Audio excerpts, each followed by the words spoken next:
All right, Shalom. Before I begin this lesson, I'd like to give all praises, honor, and glory to Yahweh, Bahashem, Yahushua, Bahashem, Rachakudash.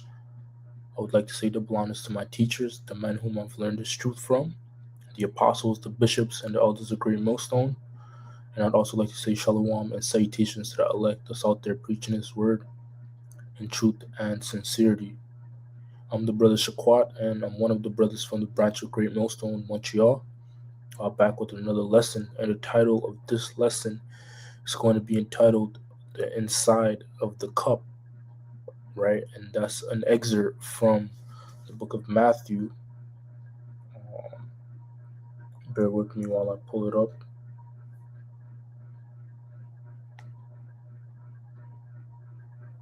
This is Matthew 23, and I'm gonna start at verse 24. And Matthew 23 is pretty much Yahushua going in on the Pharisees, right? The wicked Pharisees and the scribes. All right, so this is Matthew 23 and verse 24. Ye blind guides, will strain out a gnat and swallow a camel. Woe unto you, scribes and Pharisees, hypocrites. Now, word hypocrites, means it goes into an actor, someone that says one thing but is doing the complete opposite.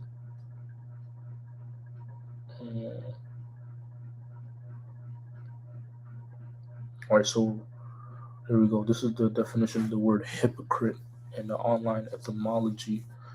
It says false pretender to virtue or religion, right? So you are a pretender. Some of the similar words are stage actor, pretender, dissembler. Look up that word dissembler and see what it gives me. A liar, dissembler. That word says liar, right? More on the word dissemble. See if I'm pronouncing that word right.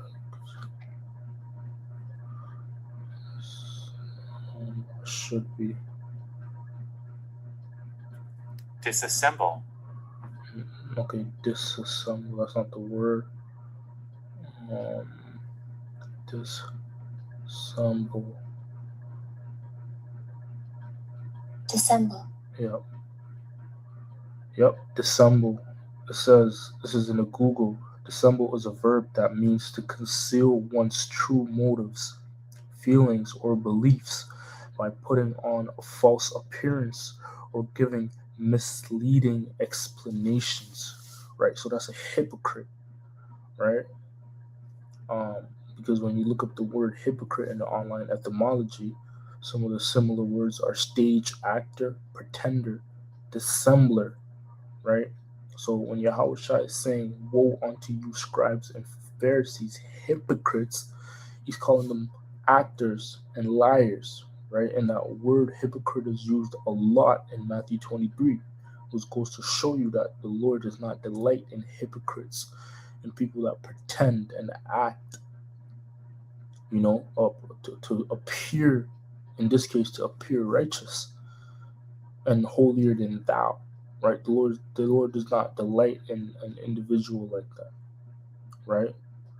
And the Lord deals with people. That's what it says in the book of Psalms. I forgot what precept exactly, but it speaks about the sincerity of heart, man. Those that are true, those that are sincere, right? Those that don't have ulterior motives. And that also reminds me of the parable of the publican and the Pharisee, man.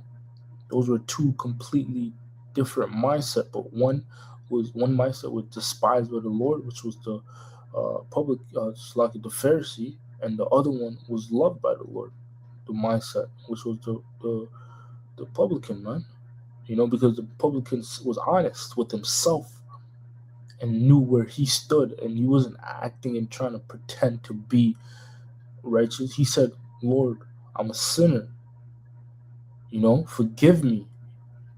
He asked for forgiveness after acknowledging that he's not right. But the Pharisee, He was a pretender. He was acting like he was mightier than thou, like he's perfect, like he's holy, right?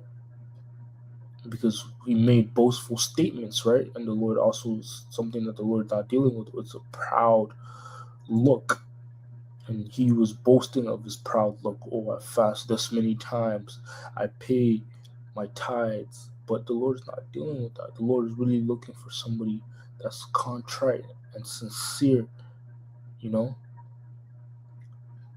So reading on Matthew 23 and 25, woe unto you, scribes and Pharisees, hypocrites, for ye make clean the outside of the cup and of the platter, but within they are full of extortion and excess, right? So the outside of the cup, meaning they would appear righteously outwardly.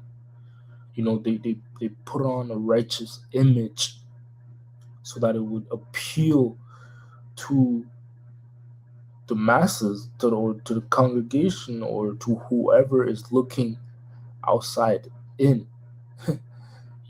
Whoever is looking from the outside, you could see that, oh, look at this guy, he does this and that.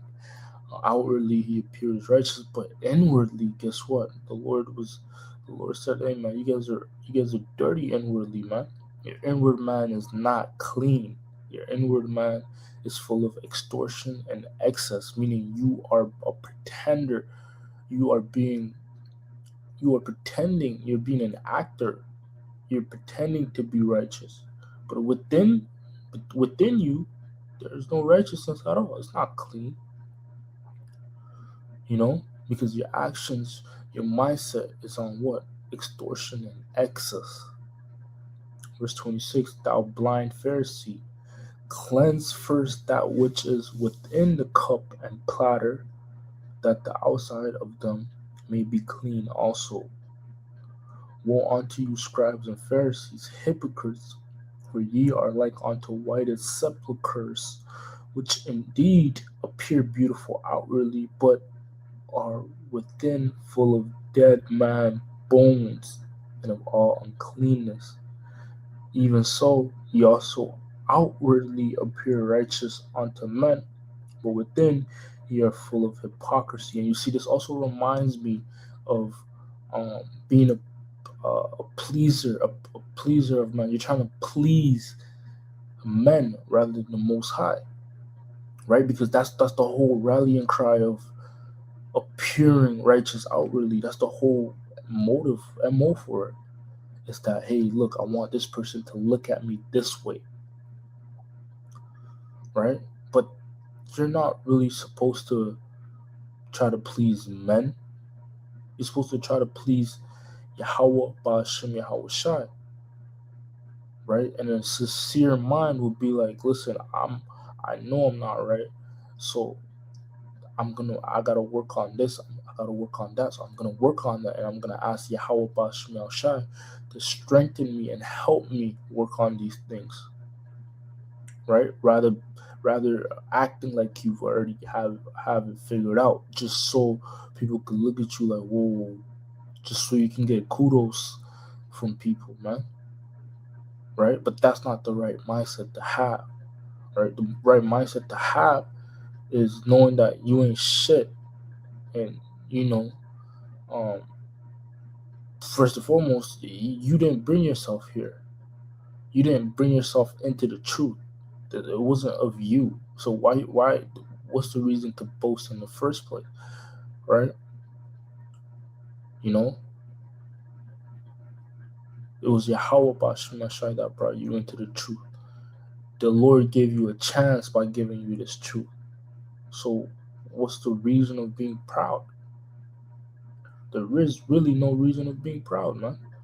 We should be forever thankful and grateful to Yahweh Ba'ashem Shai, and pretty much, have our head down. Because having this truth is mercy, and it's not something that you should be proud about and be puffed up to the point where you think you got to figure it out. you know. But that's the wrong mindset to have. The right mindset to have is to work on that inward man, you know, polish the inward man, which is the inside of the cup, all right? Because that's what's more important, the inside of the cup, right? So I'm gonna end it off there. Lord willing, this lesson was edifying to the elect. Um, this was short, but I hope the point was made, and I hope that it hit home. And most importantly, I hope that it was edifying to the Lord's elect.